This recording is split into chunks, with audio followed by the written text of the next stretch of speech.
1 2 3 4 5 ஆறறிவு உயிரினம் என்று நம்மை நாமே நினைத்துக் கொள்கிறோம்.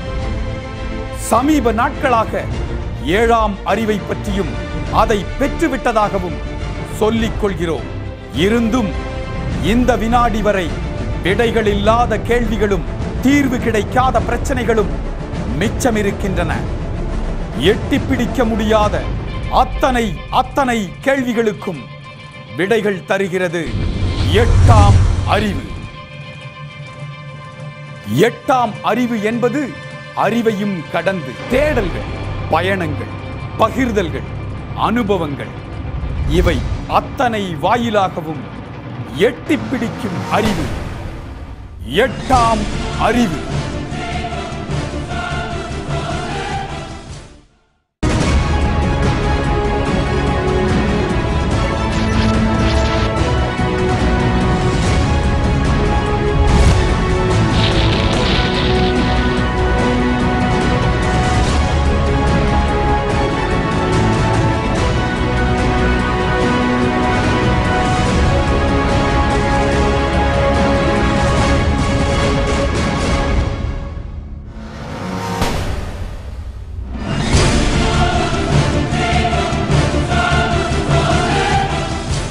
வணக்கம். 8ஆம் அறிவு. இந்த 8ஆம் அறிவு நிகழ்ச்சி பறந்தது நிஜம். லட்சக்கணக்கான ஆண்டுகளுக்கு முன்னாடியே விமானம் உட்பட பல வாகனங்கள்லையும் நம்முடைய இந்தியர்கள் பறந்திருக்காங்க. அந்த விஷயங்கள் பறந்தது நிஜம் 8ஆம் அறிவு நிகழ்ச்சியில் நம்ம தொடர்ந்து பார்த்து உணர போகிறோம். பறக்கிறது ரொம்பவும் சுகமான அனுபவம். எல்லாருமே தினமும் இரவில் கனவுல பறப்போம். பறக்கிறத பற்றி நினைச்சாலே சுகமாக இருக்கும். அவ்வளவு அற்புதமான சுகமான அனுபவம் தான் பறக்கிறது. பொதுவாக சொல்லுவாங்க, தங்கத்தில் ஒரு கூடு செஞ்சு அதுக்குள்ள ஒரு பறவையை இருக்க வச்சா கூட அந்த பறவைக்கு பிடிக்காது, விருப்பப்படாது. தங்கத்திலேயே ஆனாலும் கூட பாதுகாப்பான கூண்டை விட ஆபத்துக்கள் நிறைஞ்ச ஆகாயம்தான் பறவைகளுக்கு பிடிக்கும். காரணம், நம்ம மனிதர்களைப் போல பயந்து சாவதை விட பறந்து சாவது மேல் என்று அவைகளுக்கு தெரியும். இதை ஏன் சொல்கிறோம்னா, டெக்னாலஜி உச்சகட்டமாக வளர்ந்துருக்கிற இந்த காலகட்டத்தில் பயந்து தான் வாழ்ந்துட்டு இருக்கிறோம். எந்த விஷயத்துக்குமே ஒரு உச்சகட்டமான தைரியம் இல்லை. ஆனால் நம்மளை விட டெக்னாலஜி குறைவாக இருந்ததுன்னு நம்மெல்லாம் நினச்சிக்கிற சொல்லியிருக்கிற காலகட்டம் தான் பண்டைய காலகட்டம். லட்சக்கணக்கான ஆண்டுகளுக்கு முன்னாடி தைரியமாக மனிதர்கள், இந்தியர்கள் பறந்திருக்காங்க. பறந்தது நிஜம், பறப்பது சுகம். இந்தியர்கள் பறந்தாங்கிற ஒரு விஷயத்தை சொல்லும்போது நம்பகத்தன்மை, சந்தேகம் வரும். சந்தேகமே வேண்டாம். லட்சக்கணக்கான ஆண்டுகளுக்கு முன்னாலேயே நம் இந்தியர்கள் பறந்தது நிஜம். நம் நாட்டை பற்றி, நம் மக்களை பற்றி ஒரு தாழ்வான எண்ணம் நம் நாட்டில் படித்தவர்களிடையே வளர்க்கப்பட்டிருக்கின்றது. இது ஏதோ இன்று நேற்று நடந்த தவறு அல்ல. வெள்ளைக்காரர்கள் நம் நாட்டை அடிமைப்படுத்தி நம் நாட்டு மக்களுக்கு நம் நாட்டின் மீது ஓர் உயர்ந்த எண்ணம் இருக்கக்கூடாது என்கிற அடிப்படையில் செயல்பட்டார்கள். ஒரு நீண்டகால சதித்திட்டம். அதற்காகவே திட்டமிட்டு நமக்கு நம்மீதே ஒரு தாழ்வான எண்ணம் ஏற்படுவதற்காக என்னென்ன செய்ய வேண்டுமோ அவ்வளவையும் செய்தார்கள். அதற்கு தகுந்தால் போல கல்வி திட்டம், சட்ட திட்டங்கள் உருவாக்கப்பட்டன. கொஞ்சம் கொஞ்சமாக நம்மை பற்றியும் நம் நாட்டை பற்றியும் நமது சமயம், கலாச்சாரம், பழக்க வழக்கங்கள் பற்றியும் நாம் நமக்கு நாமே வெட்கப்படும்படி, கூச்சப்படும்படி மிக மோசமாக செய்தனர். இதில் வெள்ளைக்கார அரசுக்கும் கிறிஸ்துவ சர்ச்சுகளுக்கும் பெரும் பங்கு உண்டு. நமக்குள் விரோதங்களை வளர்த்து ஒருவரை பற்றி மற்றவர்கள் தாழ்வாக பேசுவதையும் ஊக்குவித்தார்கள். இப்படித்தான் நம் நாடு ஒரு பெரிய போர் நடக்காமலேயே சுதந்திரத்தை இழந்தது. வெள்ளைக்காரர்கள் நம்மை ஆள்வது நமக்கு நல்லது என்று நம்மில் பலர் நினைக்கிற அளவுக்கு நம் மீது நமக்கு மரியாதை. இப்படி கொஞ்சமும் தன்னம்பிக்கை இல்லாமல் தாழ்வுற்று நின்ற பாரதத்தை மகாகவி பாரதியார் முதல் மகாத்மா காந்தி வரை பல பெரியவர்கள் தங்கள் வாழ்வையே அர்ப்பணம் செய்து நம்மை ஊக்குவித்தனர், நமக்கு சக்தி கொடுத்தனர். நமக்கு சுதந்திர தாகம் வளர்ந்தது, நாம் சுதந்திரமும் அடைந்தோம். ஆனால் சுதந்திரம் அடைந்த பின்பும் எவ்விதம் நமக்கு தன்னம்பிக்கையும் நம் நாட்டின் மீது ஓர் உயர்ந்த எண்ணமும் ஏற்பட வேண்டுமோ அப்படி ஏற்படவில்லை. அதற்கு காரணம் நமக்கு வெள்ளைக்காரர்களிடமிருந்து சுதந்திரம் கிடைத்ததே தவிர அவர்களுடைய சிந்தனை மற்றும் அவர்கள் நம் நாட்டை பற்றி நம் மனதில் ஏற்படுத்தியிருந்த தாழ்வான அபிப்பிராயம் ஆகியவற்றிடமிருந்து சுதந்திரம் கிடைக்கவே இல்லை. இன்னும் உலக அளவில் நம் நாட்டை பற்றிய உயர்ந்த பல உண்மைகள் நிரூபிக்கப்பட்ட பிறகும் கூட அந்நியர்கள் நம்மை பற்றி எழுதிய தவறான பாட புத்தகங்களையும் சரித்திர புத்தகங்களையுமே நாம் நம் பள்ளிக்கூடங்களிலும் கல்லூரிகளிலும் படிக்கும் மாணவர்களுக்கு அச்சடித்து கொடுத்து கொண்டு வருகிறோம். ஆக அரசியல் ரீதியாக நாம் சுதந்திரம் அடைந்தாலும் கலாச்சார ரீதியாகவும் மனதளவிலும் சிந்தனை அளவிலும் நமக்கு இன்னமும் முழு சுதந்திரம் வரவில்லை என்பதுதான் உண்மை. எப்போது நமக்கு சிந்தனை அளவிலும் மனதளவிலும் சுதந்திரம் கிடைக்கிறதோ அப்போதுதான் நாம் முழு சுதந்திரம் பெறுவோம். நம் நாட்டின் கல்லூரிகளிலும் பள்ளிக்கூடங்களிலும் உள்ள பாட புத்தகங்களில் இன்று வரை கணித பாடத்தில் நாம் படித்துக் கொண்டிருக்கின்ற PI, அதாவது பித்தகோரஸ் தியரம் என்ற கணக்கு முறை போதாயனர் என்கிற பாரத நாட்டு ரிஷி கிபி 6ஆம் நூற்றாண்டிலேயே கண்டுபிடித்ததாக இங்கிலாந்து நாட்டு விஞ்ஞானிகள் 1999ஆம் ஆண்டு ஆராய்ச்சியின் முடிவில் தெரிவிக்கின்றனர். 0 முதல் அத்தனை எண்களையும் கண்டுபிடித்துக் கொடுத்தது நம் பாரத நாடு. அல்ஜிப்ரா, ட்ரிகனோமெட்ரி, கால்குலஸ் மற்றும் குவாட்ராட்டிக் ஈக்குவேஷன் என்கிற கணித முறை ஸ்ரீதராச்சாரியா என்கிற பாரத நாட்டு ரிஷியால் 11ஆம் நூற்றாண்டிலேயே கண்டுபிடிக்கப்பட்டது. அத்தனை விஞ்ஞான அற்புதங்களையும் அரிய விஷயங்களையும் அப்போதே நம் பாரத மக்கள் கண்டு தெரிந்து வைத்திருந்தனர் என்பதுதான் உண்மை.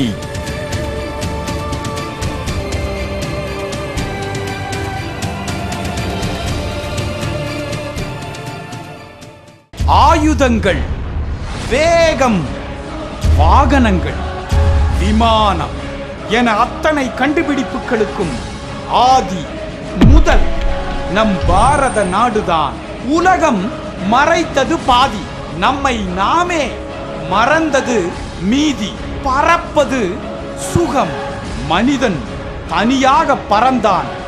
அன்றும் இன்றும் பறவையைப் போல பறக்கும் வாகனத்தை, விமானத்தை கண்டுபிடித்தவர்கள் நம் இந்தியர்கள்தான்.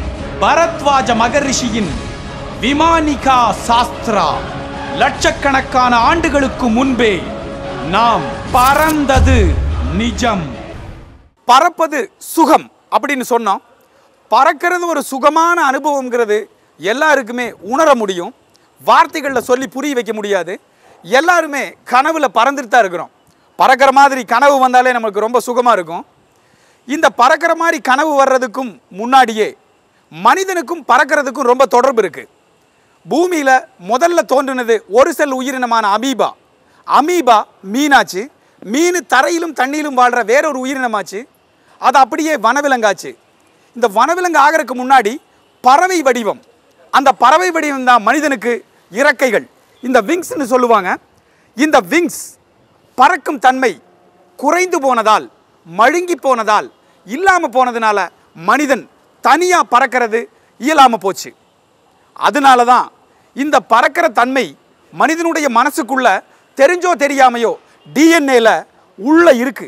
அந்த இன்டியூசிங்னு சொல்லப்படுற தூண்டுதல், பறக்கணுங்கிற தூண்டுதல் மனிதனுக்கு வர காரணம், மனிதன் ஏதோ ஒரு காலகட்டத்தில் ஆண்டுகளுக்கு முன்னாடி, மில்லியன் வருடங்களுக்கு முன்னாடியாவது தனியாக பறந்திருப்பான். அப்படி பறந்திருந்ததுனால மட்டும்தான் அந்த சிந்தனை, அந்த இன்டியூசிங்னு சொல்ற தூண்டுதல் மனிதனுடைய மனதுக்குள்ள இருக்கு.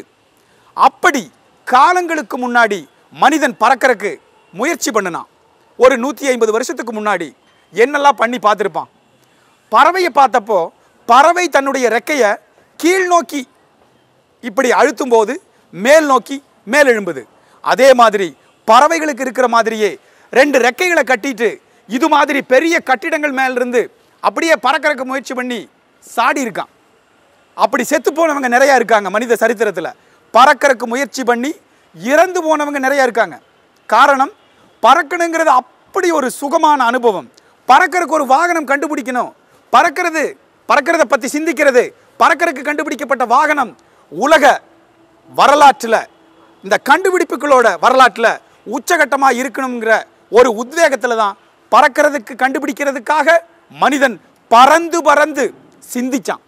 அந்த சிந்தனையின் அடிப்படையில் 1903 ரைட் பிரதர்ஸ் விமானம் கண்டுபிடிச்சாங்கன்னு நம்ம சொல்கிறோம்.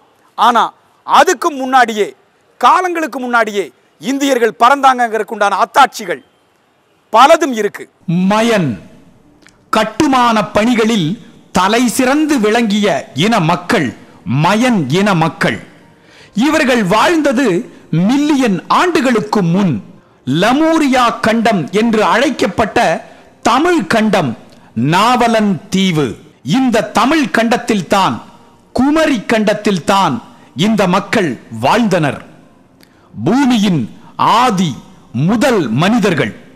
மயன்களின் தலைவர் மயன். நகரங்களை, கட்டிடங்களை, அரிய பொருட்களை வடிவமைப்பவர் மயன். மயன் கட்டிய மாளிகை என்று சொல்லும் அற்புதங்களை படைப்பவர் மண்டோதரியின் அப்பா.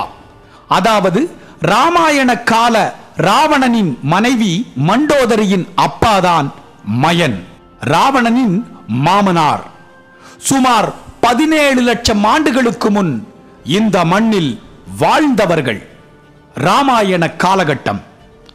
மயன்தான் விமானிகா சாஸ்திரா என்று சொல்லப்படும் பறக்கும் ஃபார்முலாக்களின் பிதாமகன், ஆதி விமானத்தின் படைப்பாளி.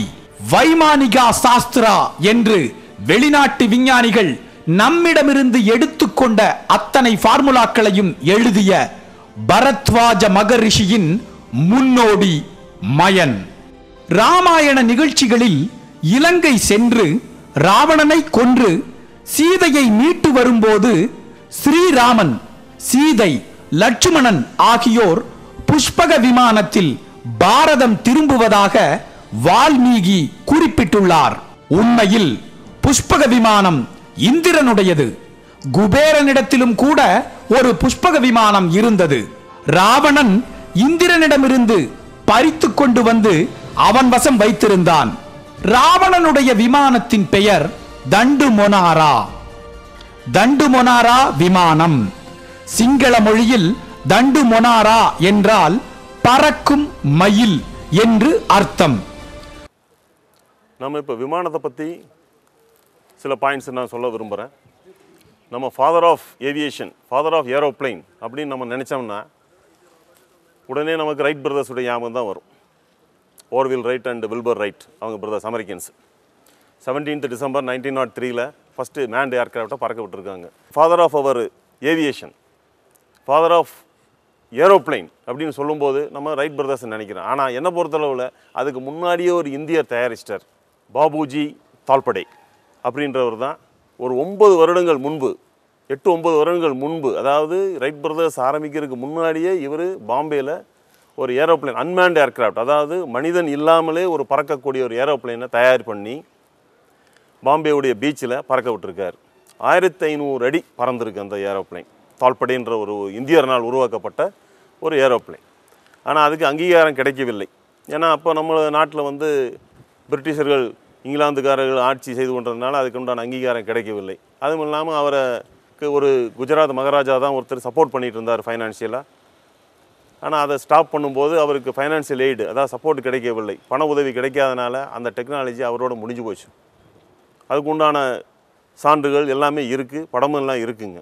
நம் பண்டைய பாரத மக்கள், அகண்ட பாரதத்தின் விஞ்ஞானிகளான ரிஷிகள் 25 வகையான பெயர்களை கொண்ட சிறந்த தனிச்சிறப்பு வாய்ந்த விமானங்களை உருவாக்கி உபயோகப்படுத்தியுள்ளார்கள். அந்த 25 வகையான விமானங்கள் இதோ: சகுன விமானம், சுந்தர விமானம், ருக்ம விமானம், மண்டல விமானம், வக்ராதுண்ட விமானம், பத்ரக விமானம், ருச்சாக விமானம், விராஜக விமானம், பாஸ்கர விமானம், அஜாவந்த விமானம், பௌஷ்கல விமானம், விராஞ்சிக விமானம், நந்தக விமானம், குமத விமானம், மந்தார விமானம், ஹம்ச விமானம், ஷிகாஷ்ய விமானம், சௌமியக விமானம், கிரௌஞ்சக விமானம், பத்மக விமானம், சிம்ஹிக விமானம், பஞ்சபன விமானம், ஔஸ்யாயன விமானம், கோதண்ட விமானம். அப்பப்பா, இப்படி எத்தனையோ வகைகளில் சிறப்பான விமானங்கள் இருந்துள்ளன. அப்போதே இந்த காலகட்டத்தில் நவீன ஹெலிகாப்டர் உட்பட பல வகையான விமானங்கள் இருப்பதை விட அதிக வகையான மாடல்கள் அப்போது பாரத நாட்டில் இருந்துள்ளன என்பது நம்மை ஆச்சரியப்பட வைக்கின்றது. பூமியின் புவிக்கவர்ச்சிக்கு எதிராக மேல் நோக்கி விமானம் பறப்பதற்கு என்ன தொழில்நுட்பம் தேவைப்படுகிறது என்று இன்றுள்ள விஞ்ஞான முறை நமக்கு தெரியும். அன்றைய பாரத நாட்டில் புஷ்பக விமானங்களும் சகுன விமானங்களும் எப்படி பறந்தன? அந்த டெக்னாலஜியை நாம் அறிய முடியுமா? முடியும். அன்றைய தொழில்நுட்பத்தை அறியும் போது வார்த்தைகளில் விவரிக்க இயலாத ஆச்சரியம் தருகின்றது. 4 வேதங்களில் ஒன்றான ரிக் வேதத்தில் 20 அத்தியாயங்கள் விமானங்களை பற்றியும் அவைகளை உருவாக்குவது எப்படி என்றும் அவை செயல்படும் விதம் எப்படி என்றுமெல்லாம் மிக தெளிவாக விளக்குகிறது. 3 ஸ்டோரிடு, அதாவது 3 அடுக்கு விமானங்கள், ட்ரையாங்குலர் விமானம், முக்கோண வடிவ விமானங்கள், 3 வீல்டு, 3 சக்கர விமானம் என்று பல வடிவங்களில் சிறகுகளுடன் தங்கம், வெள்ளி, இரும்பு ஆகிய உலோகங்களில் உருவாக்கப்பட்டிருந்தன அன்றைய விமானங்கள். ஒரு சிறிய உதாரணம், ருக்ம விமானம் என்று அழைக்கப்பட்ட இந்த விமானம் தற்போதைய நவீன ஹெலிகாப்டரை போன்றது. மேல் பகுதியில் 4 புரொப்பல்லர்களை கொண்டது இந்த விமானம். காற்றை கீழ் நோக்கி இந்த புரொப்பல்லர்கள் தள்ளும் போது பறக்கும் வாகனம் மேல் நோக்கி எழுந்து பறக்கின்றது. ஆச்சரியங்களும் அற்புதங்களும் காத்திருக்கின்றன.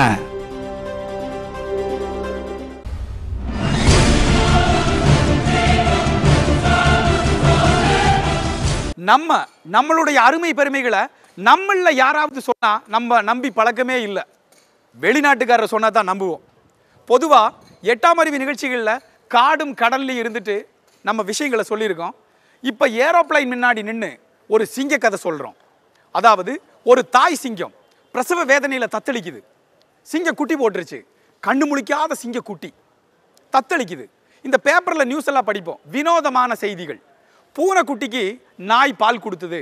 அதாவது தாய் பூனையை இழந்த குட்டி பூனைகளுக்கு நாய் பால் கொடுத்து வளர்த்துச்சுங்கிற வினோதமான செய்திகள். அது மாதிரி இந்த சிங்கம் பிரசவிச்ச இந்த குட்டி சிங்கம், கண்ணு முழிக்காத சிங்க குட்டியை அது வழியா வந்த ஒரு ஆட்டு கூட்டம் எடுத்து வளர்த்துச்சு. சூழ்நிலை காரணங்களால் இந்த குட்டி சிங்கம், கண்ணு முழிக்காத சிங்க குட்டியை அந்த இடத்துல விட்டுட்டு போக வேண்டிய ஒரு சூழல் இந்த தாய் சிங்கத்துக்கு ஏற்பட்டது. இந்த கண்ணு முழிக்காத சிங்க குட்டியை அது வழியா வந்த ஆட்டு கூட்டம் எடுத்து வளர்த்துச்சு. புல்லு கொடுத்தது, பால் கொடுத்தது, வளர்ந்து இந்த சிங்க குட்டி பெரிய சிங்கமாச்சு. ரொம்ப வருடங்களுக்கு பிறகு இந்த சிங்க கூட்டம் இந்த ஆட்டுக்கூட்டத்தை வேட்டையாட துரத்துச்சு. ஒரு சிங்க கூட்டம் ஆட்டுக்கூட்டத்தை வேட்டையாட துரத்துது. ஆட்டுக்கூட்டம் ஓடிட்டு இருக்கு. அந்த ஆட்டுக்கூட்டத்துக்குள்ள ஒரு சிங்கம் இருக்கு. இந்த சிங்கங்கள்லாம் பார்த்தது, என்ன நம்மால் ஒருத்தன் ஆட்டுக்கூட ஓடுறான், ஆடுகளையெல்லாம் துரத்துறதை விட்டுட்டு சிங்கத்தை மட்டும் துரத்தி பிடிச்சி நிறுத்துச்சு. டே நீ சிங்கம், எங்களை மாதிரி சிங்கம்னுது. அப்போ இந்த சிங்கம் சொல்லுச்சு, இல்லை நான் ஆடு. நீ சிங்கம்னு சொல்லுச்சு, கர்ஜிச்சு காட்டுச்சு. ஆனா இந்த சிங்கம் சொல்லுச்சு, இல்ல நான் ஆடு, மெஹ மெஹனது, ஆடு மாதிரியே. அது மாதிரி நம்மெல்லாம் சிங்கங்கள் சிங்கங்கள்னு யாரெல்லாம் சொன்னாங்க, எத்தனை பேர் சொன்னாங்க. பாரதியார் சொன்னாரு, காந்தி சொன்னாரு, இன்னும் எத்தனை பேர் நம்முடைய அருமை பெருமைகளை, நம்ம தான் உலகத்தோட கண்டுபிடிப்புகள், விஞ்ஞானங்கள், அத்தனை சிந்தனை சக்தி, செயலாற்றம் அத்தனையோட அடிப்படைன்னு சொன்னாரு. ஆனா நம்ம இன்னும் ஆடுகளாகவே தான் இருக்கோம். இந்தியாவுக்கு சுதந்திரம் கிடைச்சிருச்சு 1947. ஆனாலும் சிந்தனையால இன்னும் சுதந்திரம் கிடைக்கல. நம்முடைய மொழி தமிழ், சமஸ்கிருதம், இந்த ஆதி மொழிகள் கம்ப்யூட்டருக்கு ரொம்ப பொருத்தமான மொழிகள். இந்த மொழிகள் தான் இப்பவும் கம்ப்யூட்டரை இயக்குது. இந்த விஷயங்கள்லாம் யார் சொன்னா நம்புவோம்? அத்தனை சரித்திர உண்மைகளும் நமக்கு பாடங்கள்ல உட்பட, மாணவர்கள் படிக்கும்போது உட்பட இந்த பாடப்புத்தகங்கள்ல மறைக்கப்படுது, தெரிவிக்கப்படாமையே போகுது. நமக்கு ஒரு விஷயம் தெரியலனா இல்லைன்னு சொல்றது இங்க வழக்கமாயிருச்சு. அதை தெரிஞ்சுக்க முயற்சி பண்ற ஒரு விஷயத்தை தான் இந்த பரப்பது நிஜத்துல நம்ம தொடர்ந்து பார்த்து உணர்ந்துட்டே இருக்க போறோம். குட்டை உருவமும் நீண்ட தாடியும் கொண்ட ஒரு சாமியாரும் ஒரு மண் குடுவையும் ஒரு சில ஆங்கில வார்த்தைகளும் உங்களுக்கு குழப்பத்தை ஏற்படுத்தி இருக்கலாம். முதலில் யார் இந்த சாமியார் என்பதை தெரிவித்து விடுகிறோம். இவர் தாங்க அகத்தியர்.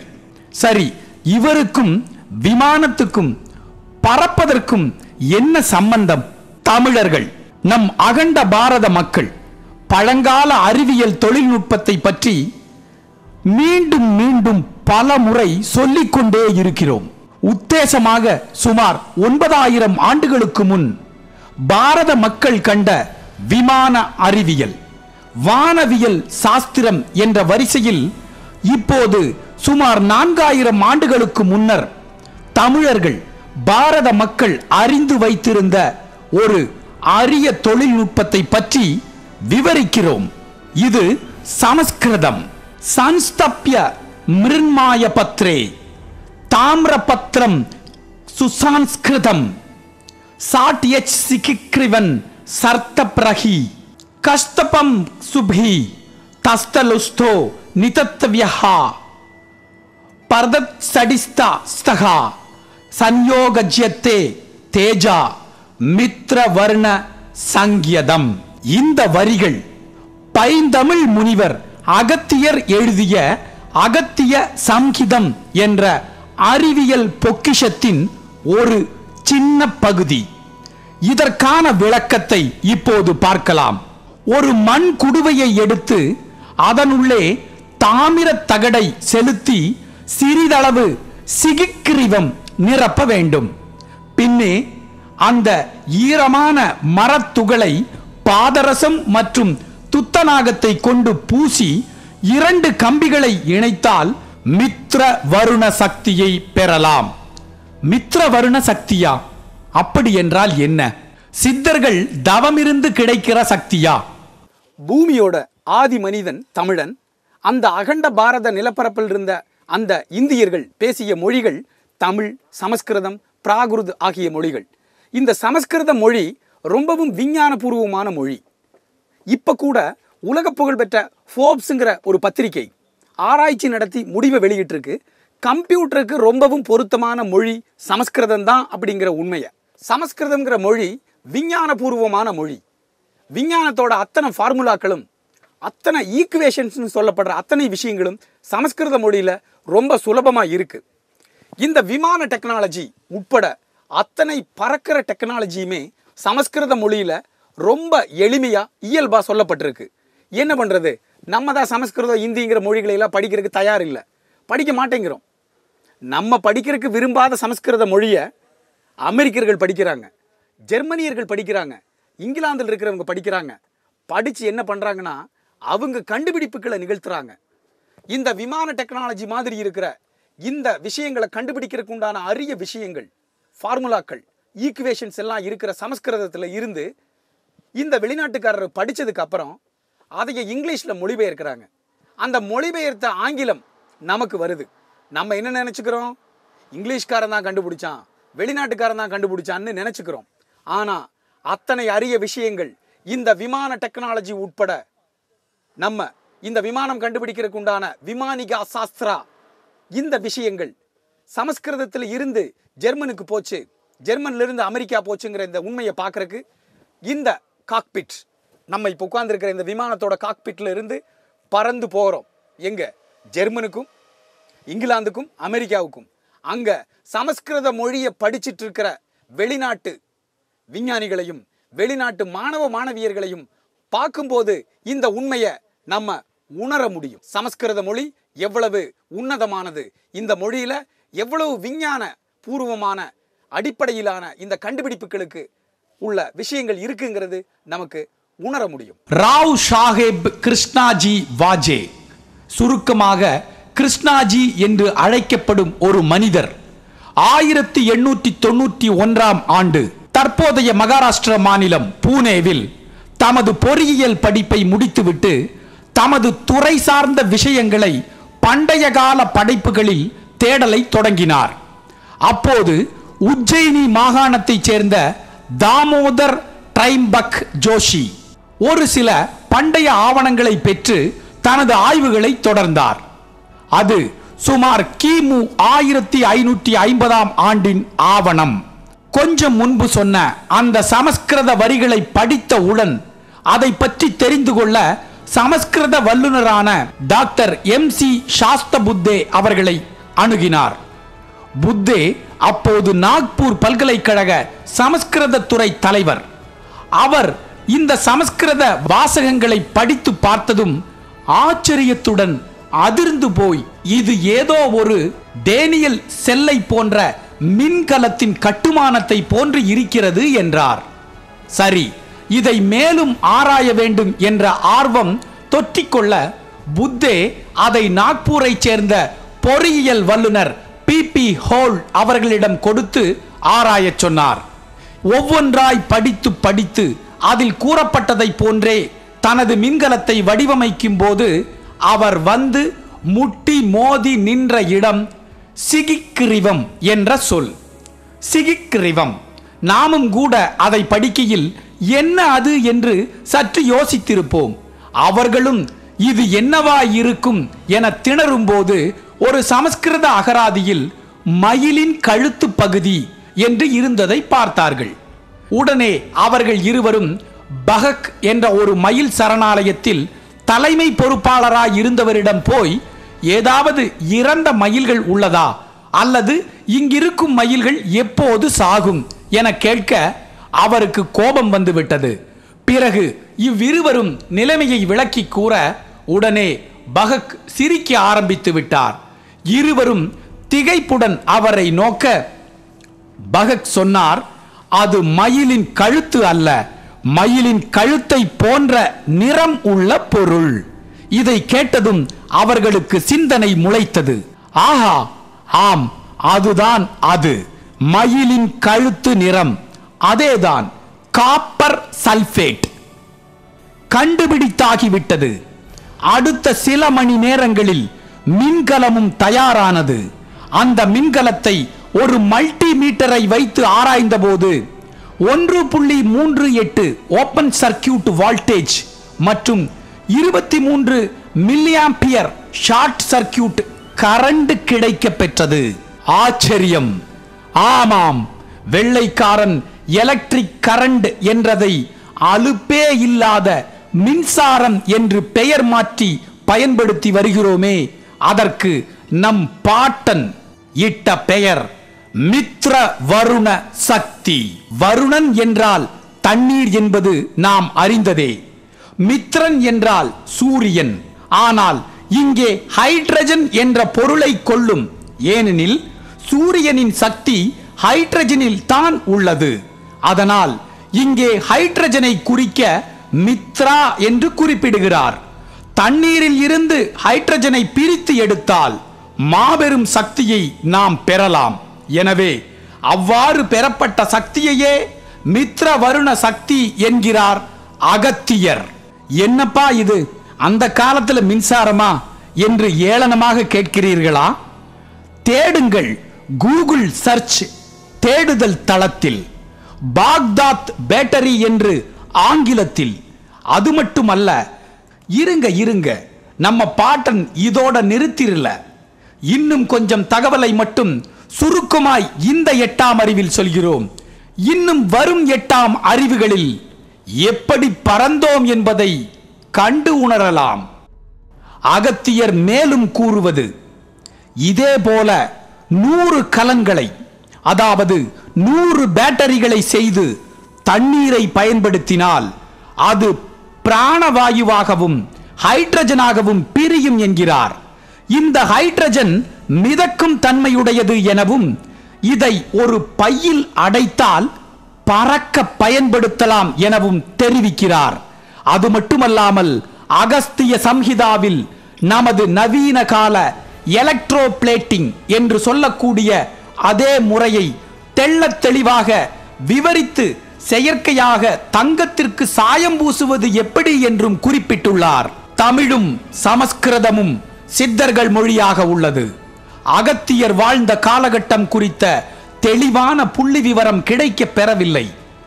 ஏகதேசம் உத்தேசமாக சுமார் 9000 ஆண்டுகளுக்கு முன் இருந்து 3500 ஆண்டுகளுக்கு முன் வரை வெவ்வேறு காலகட்டங்களில் அவர் வாழ்ந்ததை பற்றிய குறிப்புகள் உள்ளன. அதனால் இந்த அறிவியல் பொக்கிஷம் பறப்பதை பற்றிய இந்த சூட்சுமம் ரகசியம் அடங்கிய விஷயங்கள் அத்தனையும் சமஸ்கிருத மொழியில் ஸ்லோகங்களாக உள்ளன. பூமியில் முதலில் பறந்தது நாம். நம் இந்தியாவில், தென்னிந்தியாவில் விமானவியல் கல்லூரி என்ற கனவு நனவானது. கோயம்புத்தூர் நேரு விமானவியல் கல்லூரி கடந்த 40 ஆண்டுகால சேவை பணியில் விமானத்தை கற்றுத்தருகிறது. இன்னும் விஷயங்களுடன் பறந்து பறந்து பறந்து செல்லலாம். காலகட்டங்கள் வளர்ந்தது, விஞ்ஞானமும் வளர்ந்தது. அறிவியலோட ஒவ்வொரு காலகட்டத்திலையும் இந்த விமானம் பறக்கிற விஷயம் ஒவ்வொரு வடிவத்தை பெற்றது. மனிதன் பல வடிவங்களில் பறந்தான். பறக்கிற இப்படிப்பட்ட விமானங்கள் பல வடிவங்களில் உருவாச்சு. ஒருத்தர் பறக்கிறது, 2 பேர் பறக்கிறது, நிறைய பயணிகள் விமானம், இப்படி விமானங்கள் பல வடிவங்கள் எடுத்தது. காலகட்டத்தில் விஞ்ஞானத்தோட வளர்ச்சியில ஃப்ளையிங், இந்த பறத்தலை பத்தி பாஸ்ட், பிரசன்ட், ஃபியூச்சர்னு ஒரு புத்தகம் கூட எழுதலாம். ஆனா நம்முடைய பாரத பண்பாட்டோட வரலாற்றுல, பாரத பண்பாட்டு அறிவியல்ல இந்த பறத்தலுக்கு பழமை, தற்போது, எதிர்காலம்னு இல்லை. இப்ப நம்ம எதிர்காலம்னு சொல்றது உட்பட அத்தனை விஷயங்களும் அப்போதே சொல்லப்பட்டுருச்சு. இந்த நட்டிலையும் போல்ட்டிலையும் ஓடுற இந்த இரும்பு, இந்த பொருட்களில் உருவாக்கப்பட்ட இந்த விமானம் பறக்கிறது எப்படின்னு நம்ம அடுத்த 8ஆம் அறிவு நிகழ்ச்சியில பார்க்கிறோம். அதே சமயத்துல நம்முடைய பழமையான விஞ்ஞானம், பாதரசமோ எந்த வடிவம்னு நமக்கு சொல்ல தெரியாது, எப்படி பறந்தது, புஷ்பக விமானம் உட்பட அந்த ருக்ம விமானங்கள், பழைய விமானங்கள் விமானிக சாஸ்திரத்துல எப்படி பறந்ததுங்கிற அந்த விஷயத்தையும் இந்த விஷயத்தையும் ஒப்பிட்டு பார்க்கிற இரும்பு பறவை அடுத்த 8ஆம் அறிவு நிகழ்ச்சியில உங்களை சந்திக்கும் வரை உங்களிடமிருந்து விடைபெறுவது உங்கள் கே. சரவணகுமார். நன்றி, வணக்கம்.